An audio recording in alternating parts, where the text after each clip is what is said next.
You ask Tiger to solve.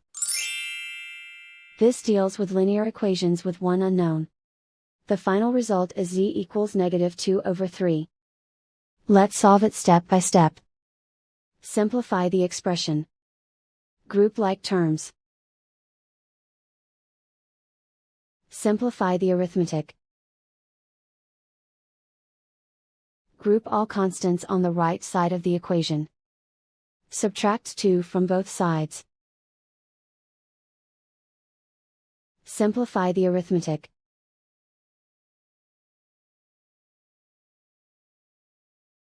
Isolate the z. Divide both sides by 3. Simplify the fraction. And so the final result is z equals -2/3.